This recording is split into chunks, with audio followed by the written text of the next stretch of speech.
Hello, everyone, and welcome to a new episode of Philosophy Culture. I'm here as always with the podcast bro, Emils. How are you doing, sir? Um, Good, sir. What Good. about you, sir, Mr. Costin? I'm fine as well. I'm fine as well. Nice. Good.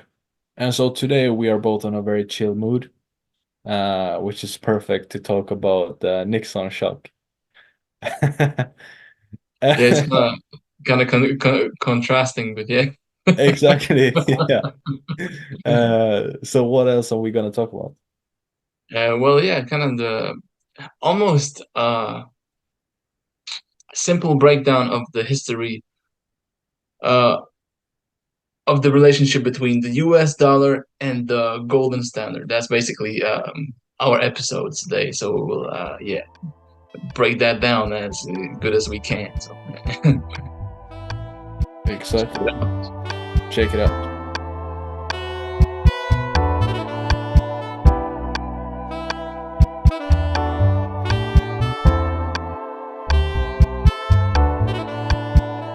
Nixon shock. Yeah, Nixon Shock. Yeah. What do we think about that? Why should we talk about it today? Yeah, maybe we can start the conversation with the classic question. Exactly. So, why do you feel this is important? I feel it's important because we have been talking about the Great Depression and we're currently looking at some important historical events that have had a good or like a significant impact on the, economical uh the world economic how should I call it In situation the or the world of economics, maybe I don't know. yeah, exactly, or development or so on. And yeah, I think the Nixon shock is probably one of the most important, or maybe not one of the most important, but among the more important ones. Yeah, And yeah, for that's sure. that's what I would say. I'm having some all kind of thoughts around this topic in my head right now, so that's why I'm a bit fuzzy right now. But yeah, how about you? Why do you think? Why do you think it's important, or why do we talk about it? Yeah, well, like we said in the previous episode, I think this is kind of the next step in a way, since it was one of the uh, reasons I would say, right, that helped the U.S. economy to get back on its feet, like among other things, like the Second War and stuff. But this policy was one of the like one of the most important policies that was made to help uh, the U.S. economy. So yeah, this is kind of a follow up on the previous episode in a way. Yeah, exactly. And So then, yeah, and also like since the Great Depression had such severe impact like globally, like in Europe, yeah, as far as we know, Europe, uh, the Western world was yeah in a shitty place at that time. So maybe you can even label this policy as like one of the more important policies that were uh, that came to power, or I don't know how to put it, but yeah, like in the yeah now during our modern times. So yeah, hmm, yeah, maybe I don't know. yeah. But good. should we then start with defining what the gold standard is and what it what it means? Um, Yeah, what it means. Well, basically, like it is when the US dollar is kind of uh, yeah. I don't have the financial terminology, but it is pegged to the golden standard. Like it is equally as its worth is equal to gold, right? Basically, yeah, yeah, or to a certain amount of gold. right. Yeah, yeah, yeah. Uh, but yeah, that's what it means. That's basically it. Yeah, But good. okay. So we have that kind of out of the way. So where do you wanna go from here? I mean, we could first say that, there are many people that said that, or many people. There are sources which said that the US dollar has been removed from the golden standard twice, right? So in 1933 and 1971. Right. Yeah. And so maybe we could just briefly start about talking about those. Maybe we could start with 1933 and then we could just jump to 19, slightly move towards the Great Depression, which also took place around that time, right? And then we can just float into 1971. All right. Well, yeah. Doesn't matter to me. For me, it would make more sense if we did it chronologically. But Yeah, exactly. 1933 to 1971. wait, no. Or am I wrong? I'm just stupid. Oh no. That's No. what's wrong. No. Yeah. Okay, yeah. Let's do it that way for sure. Good. So would you I think I think you had some good points in there about the whole thing in 1933, right? Or in the beginning. Yeah. Or Wait, you mean 1933, right? yeah, exactly. Yeah. Right. I don't know. I'm kind of zooming out at the moment. Yeah. Yeah. Long day at work, yeah. Just when you need to be on point, you start to zoom out, huh? Yeah, yeah. Damn, not good, not good. No, but I mean, But for sure, well, yeah. So 33, right? So we have the Great Depression. Herbert Hoover was president, right? Like kind of just when the Great Depression started. And then I don't know. It's debatable how much of help he was, like Hoover, to the whole situation. Since I think I said in the last episode that I read somewhere that his mantra for this whole event was to kind of soften the crash, so to say. Like it wasn't necessarily to help the economy to go back to prosperity, but it was more so to kind of manage things though, so that they wouldn't uh, like completely go uh, too much out of control, if that's even more possible. But yeah, that's kind of what I read. But the next president that came after Hoover was Roosevelt, but that's confusing because there are two Roosevelts who have been U.S. presidents. So one of them. one of them, um, yeah. So he was the one who made the executive order 9100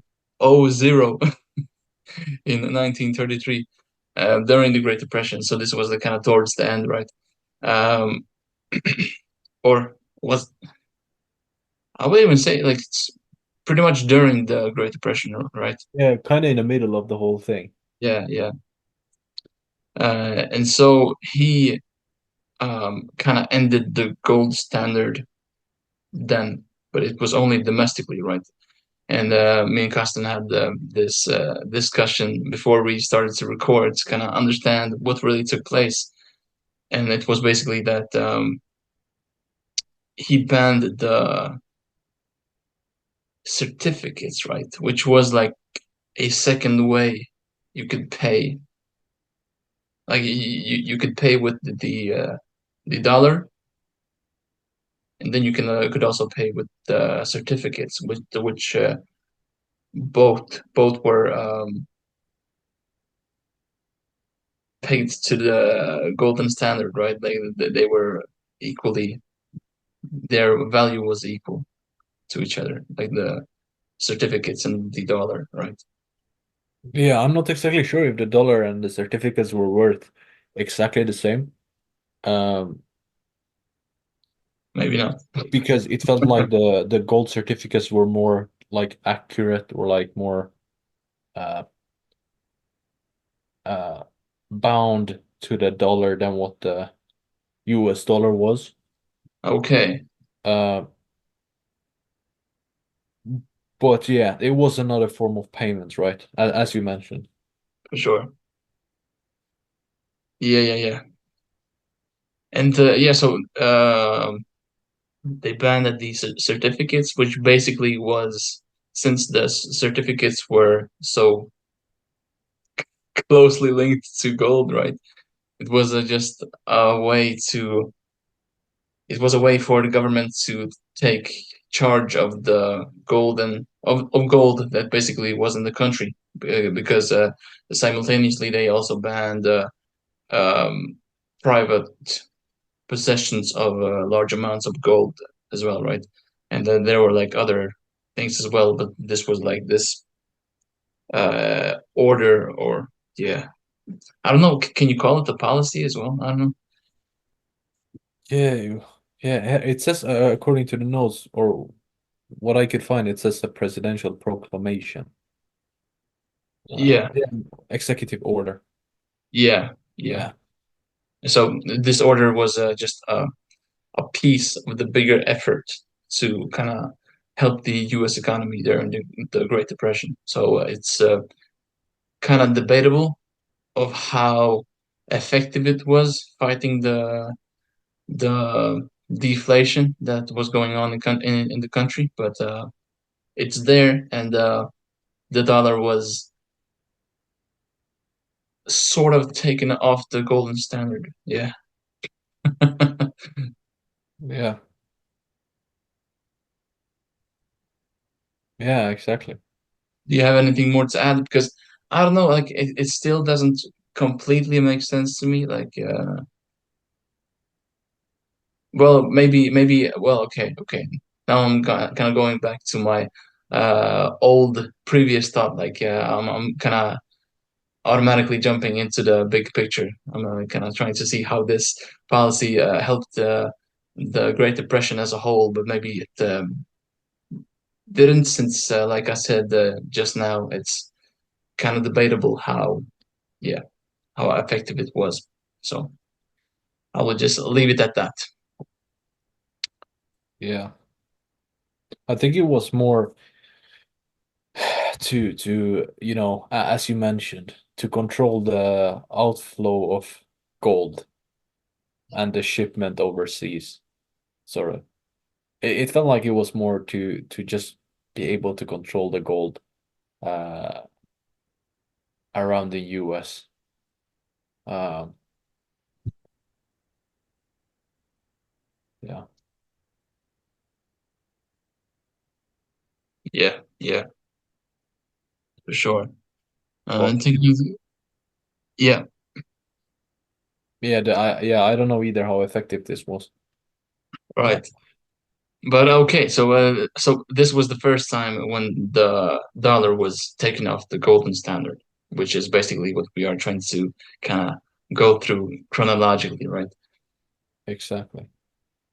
But it's also good to remember that the dollar was still uh like the dollar wasn't completely removed from the golden standard, and especially not in so there were just the gold In the country, like domestically, certificates. right? Yeah, the gold certificates that were kind of removed, but the gold was still like the US dollar was still backed by gold, for example, abroad. Internationally, right? Yeah. Yes, yes, No, that is the reason why we are not talking about the Roosevelt shock, right? yeah, Since it wasn't like a complete, not like stop, yeah, or a complete separation from the golden standard. It was just domestic policy or order. yeah. So yeah, okie dokie. Should we move on to the real thing? Yes, the Nixon shock. Yeah, Um, Good. But should I start with some like background, like how yeah, it all happened? sounds good. Sounds good.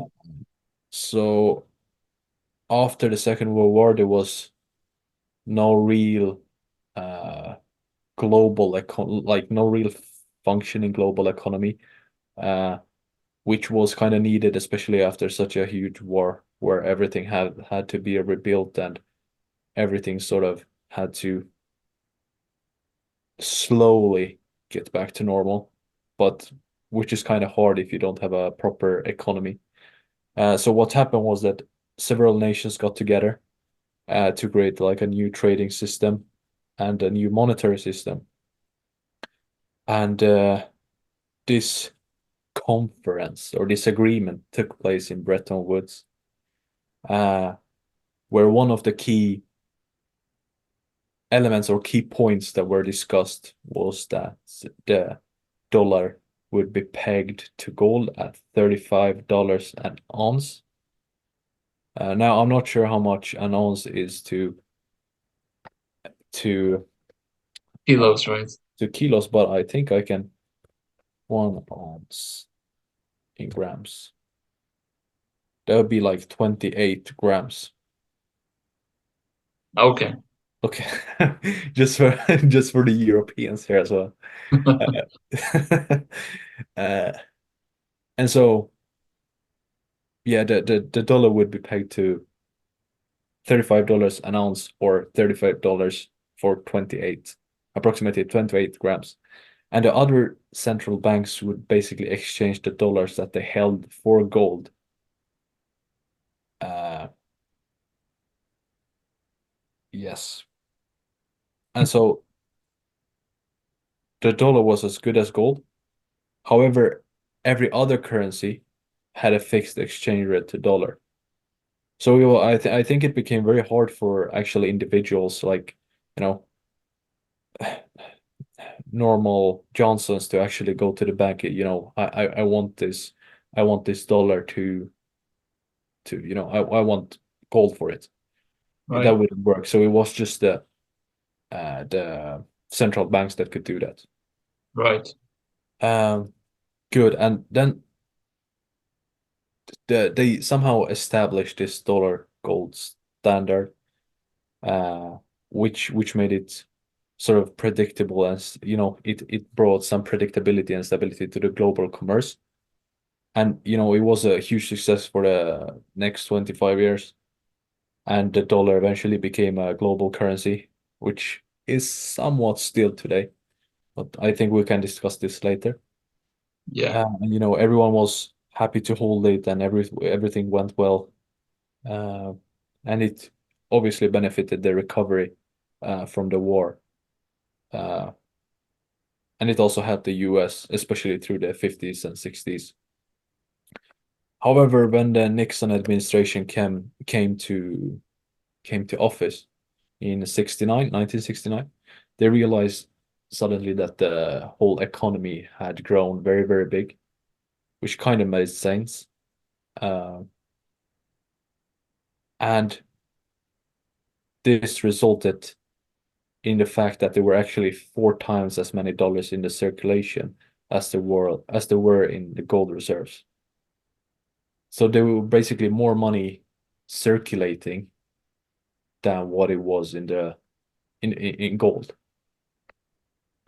So there had change. There was a huge change that had taken place from 1944 to 1971. And in 1971, they realized that, hey, the US dollar actually is actually very, very overvalued. Which for the US economy, it meant that the imports were very cheap. Meanwhile, for other countries, it was like very, very expensive to import from the US. So the exports, when it comes, so if you look at it from the United States perspective, the imports would have been cheap, but the exports were expensive because yeah, the dollar was overvalued.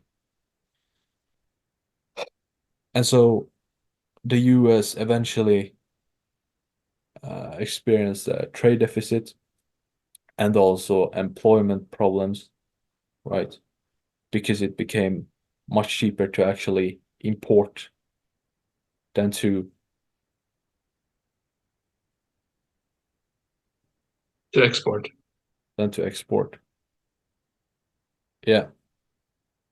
And yeah, they eventually start losing competitiveness. And so yeah,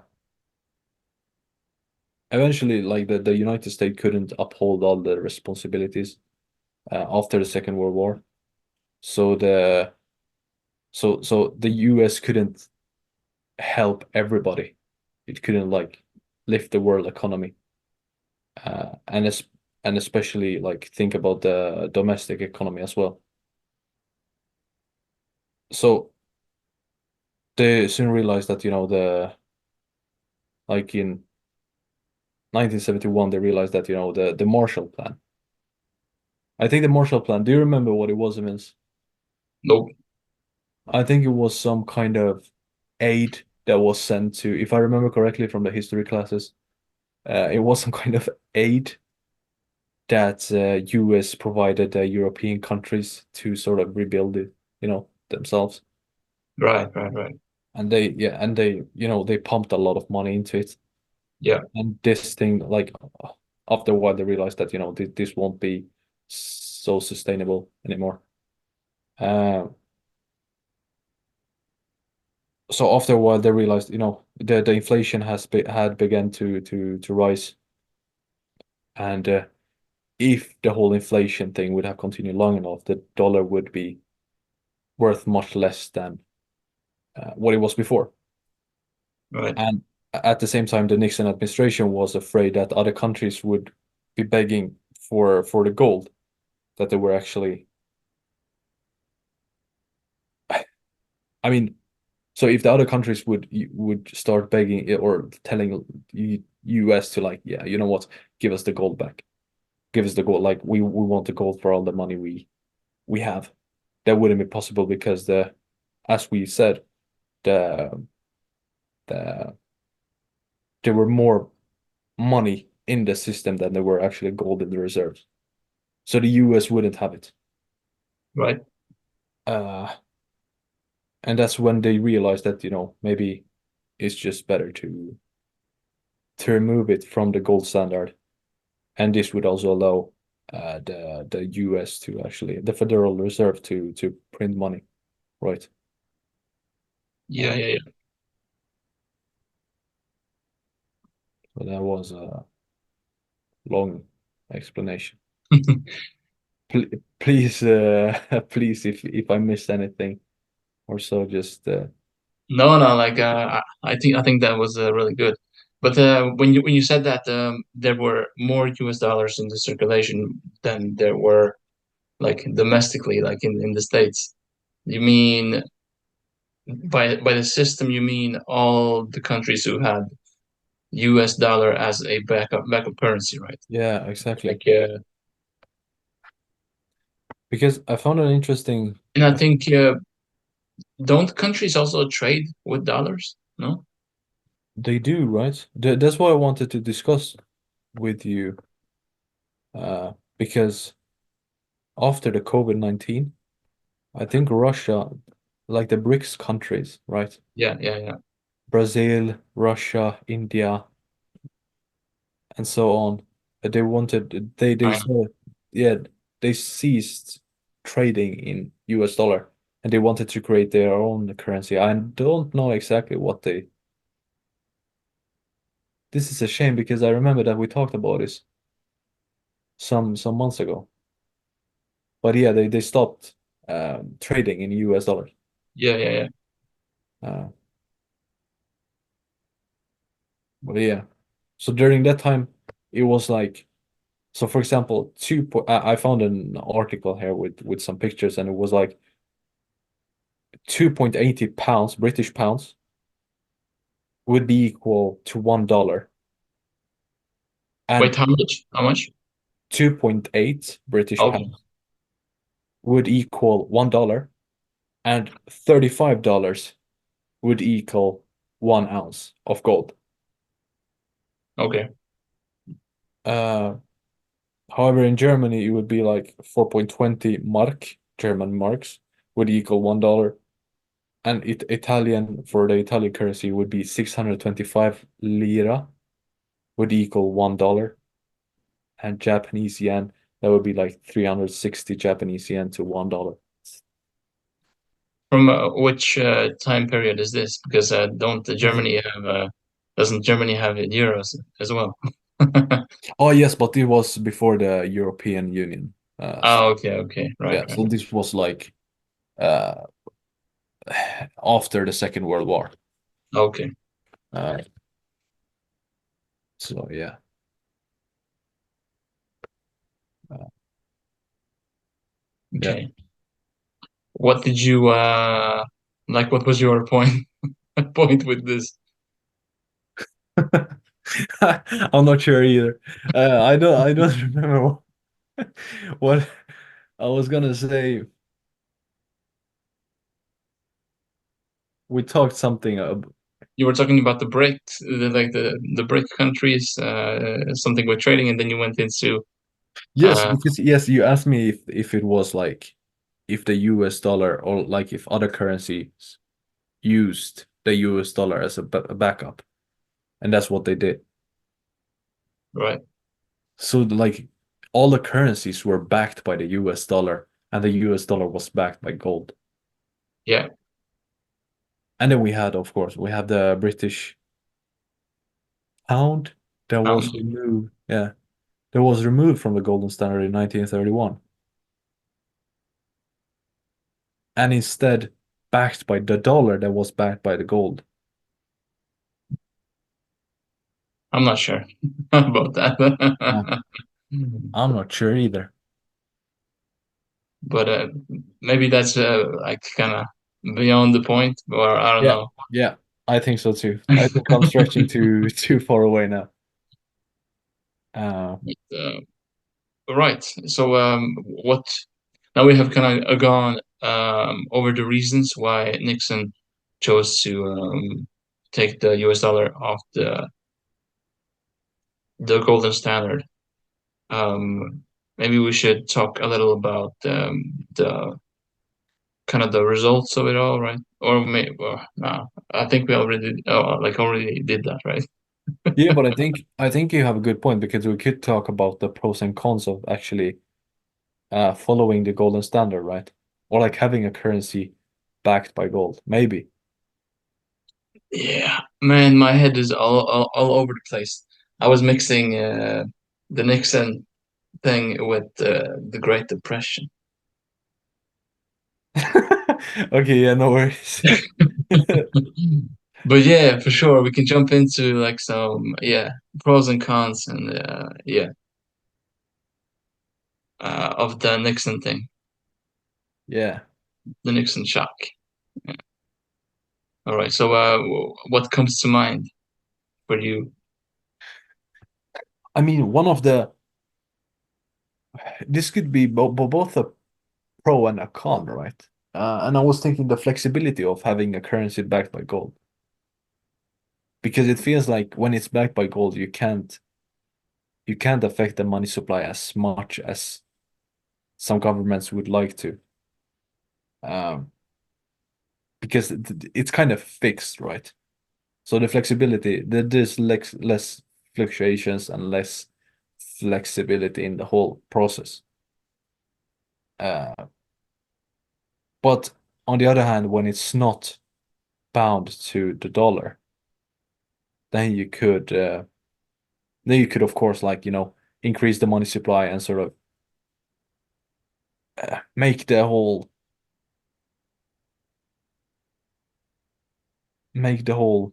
I mean, I think it's just easier to somehow uh affect and maybe like control the economy when when the currency is not backed by gold. Yeah, like the thing I was thinking of just now is, was it really necessary to take off? Like, I get your point, but wouldn't it have made sense also, or maybe another way to do it was to kind of decrease the amount of gold that was equal to $1, to kind of play with those numbers Yeah, to like I don't know. yeah, yeah. I mean, I think you understand. So No, I don't. no, no, no. I think I understand what you mean. Okay, okay, okay. But yeah, good question. I think eventually, I think eventually they would have just lowered the price so much Yeah, that it wouldn't have made any sense anyways. interesting. Okay, so you mean that? I mean, like $1 would have been like 0.00001 gram of gold, Yeah, which wouldn't have made any sense anyway. yeah. Or maybe it would. I don't know. I'm not a big economist here. Yeah, I don't know. Like, yeah, it was an interesting thought. Yeah, I think because I don't know. Like now, I'm thinking, is it really that necessary to print out that much money? I mean, it kind of is for some economies. If you look at the US, they are just printing their debt, right? Since their debt is in like US dollars, they could just print their debt, which sounds very easy. Since Uh, their debt is in US dollars, they can print their debt. uh, Right. So you mean, yeah, the more they print their money, the like the debt like increases as well.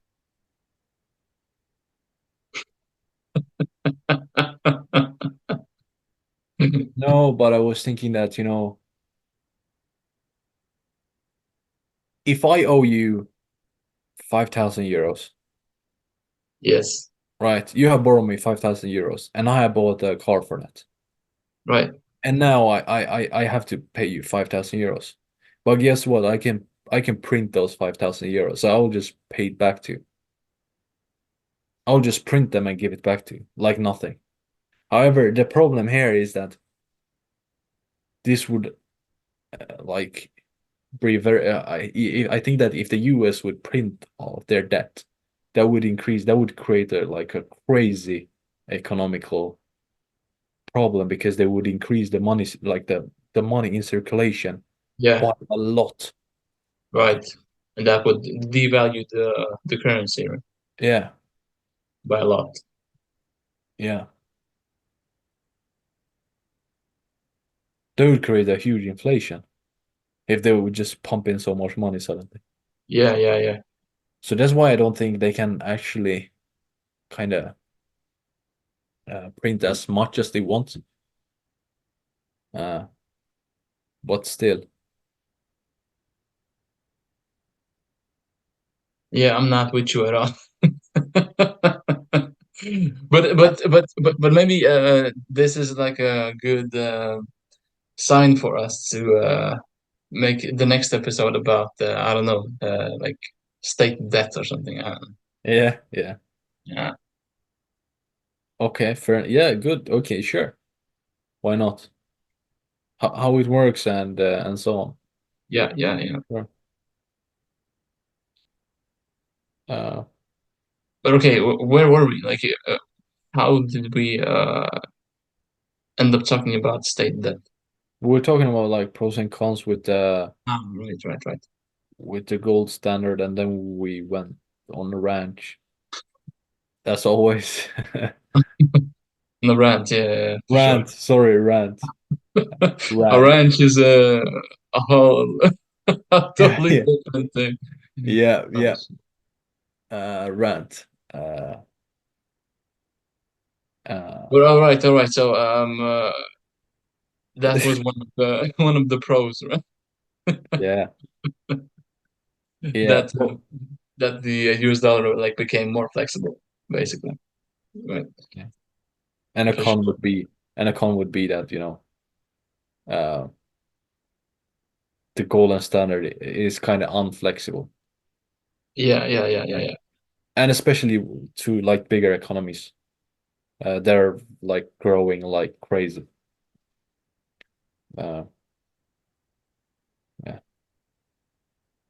Yeah. And just a add-on to that is that the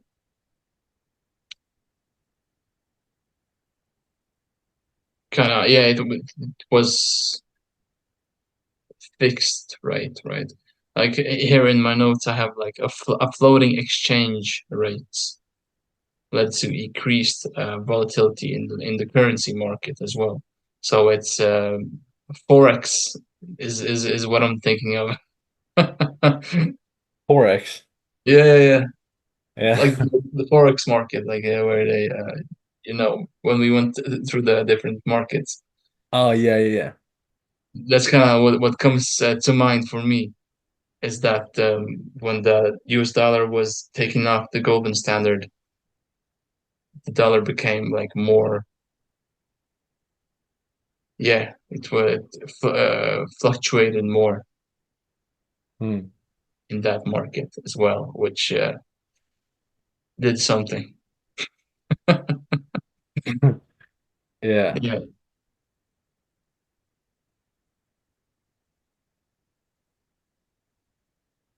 Yeah, no, definitely. yeah. So that was, I don't know if that's a result at least. I don't know if that's a pro or con. But, yeah.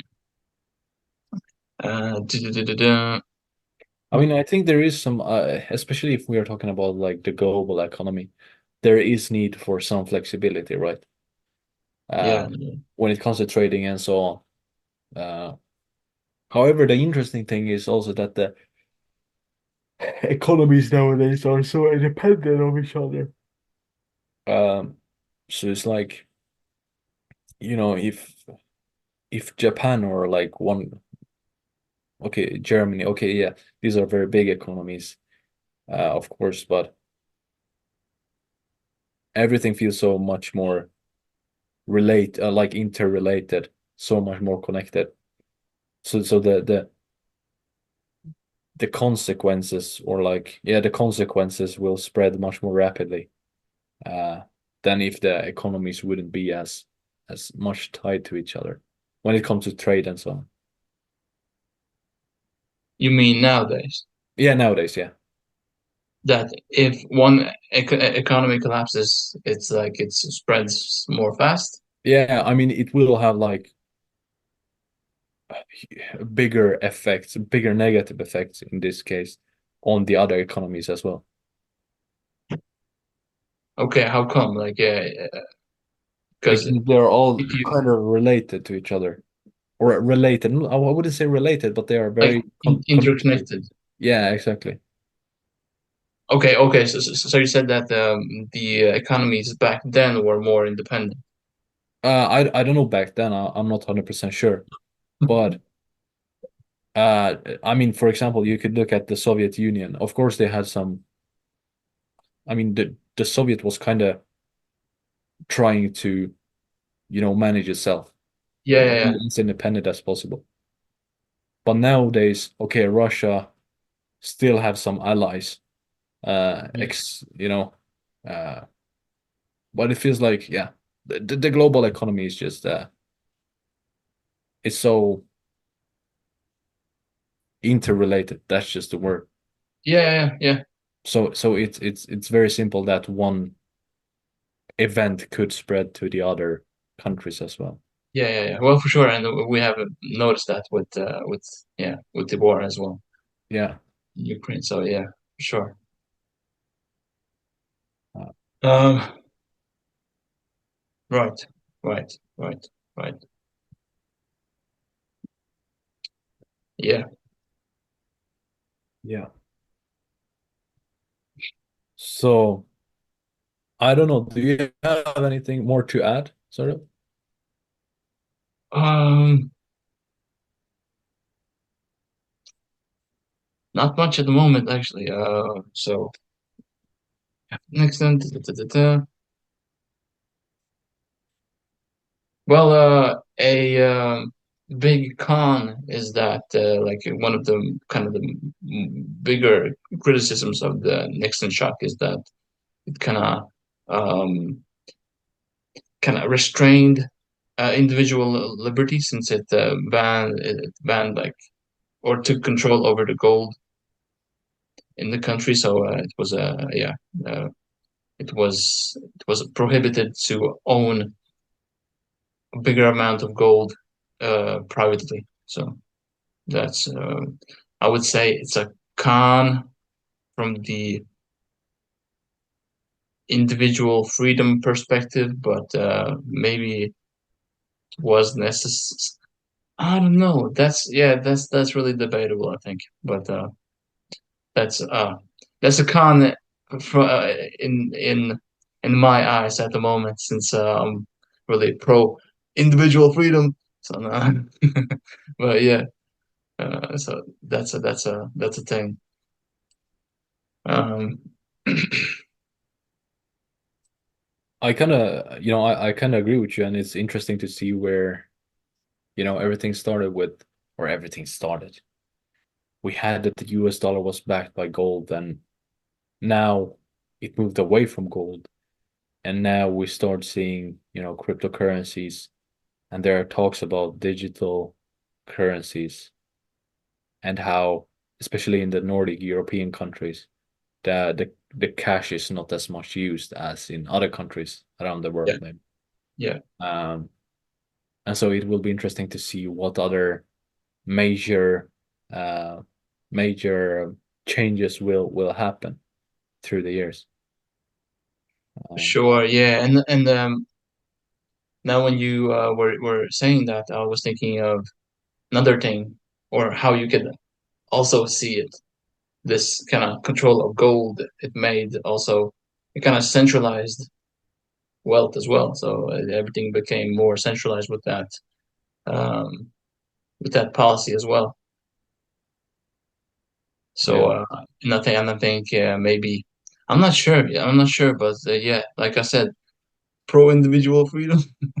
I think I would be really curious to see if how things would look like if the government weren't as control hungry as they are and kind of have always been. But if they weren't, I'm really interested to see how it would look like if people could own gold in a safe way, privately, individually, as they can own guns in the States as well, since the Second Amendment is basically, yeah, for the right for individuals to own guns as a defense from a tyrannical government, so that the army doesn't only have the guns, but the population as well. So I think maybe that could also maybe work as a similar defense from a to controlling government uh, with centralized, banks and wealth, or like yeah, their control over the economics completely. So yeah, that was my idea that came to me just now. So yeah. Yeah, and it's interesting. It's interesting because talking about the gold and everything, it's kind of the same with the fiat currency, right? Because the fiat currency is actually it works because the people trusts the government or the banks that owns the currencies Yeah, uh owns uh but I mean it eventually is the same with gold. Like if you think about it, there's just a metal. It's just a metal. I yeah, it's a element, right? I think yeah, gold. It's like on the periodic table, if that is how yeah, you call it in chemistry. Like I think that's yeah, its own element, and it is scarce. And I think that is why. Well, uh, yeah, I'm pretty sure that's why it is as valuable as it is, since it isn't really so abundant. yeah, of course. But again, we put sort of Well, yeah, for sure. We put a certain like a uh, we put belief mm, exactly. in the element to be worth something for sure. That's yeah. Yeah, Yeah, that's really philosophical, but for sure, yeah. yeah. Actually, I learned it recently or heard it recently that philosophy, uh, when you translate it in Latin, it means like the love of learning or something like that. It's so, but whatever. That's a side note, but yeah. Yeah. So yeah, All bro. right. Yeah. Do you have anything more to add? I don't have anything more to add. No, I don't. Um, I do. Blah, blah, blah, blah, blah, blah. Good. Good. Good. All right. All right, guys. Thank you for listening to another episode of Philosophy Culture. We hope that you enjoyed this episode of me and Costin talking about the golden standard, the US dollar, economics, all that jazz. And we hope that yeah, that this info will help you navigate life's spin. Hey, Exactly. And if you have any comments about the podcast or the episode or something else, don't hesitate and write it just down below. And yeah, don't forget to subscribe as well, so that we can learn as much as possible from each other. Hopefully. for sure. Click all the buttons. And until next time. Adios.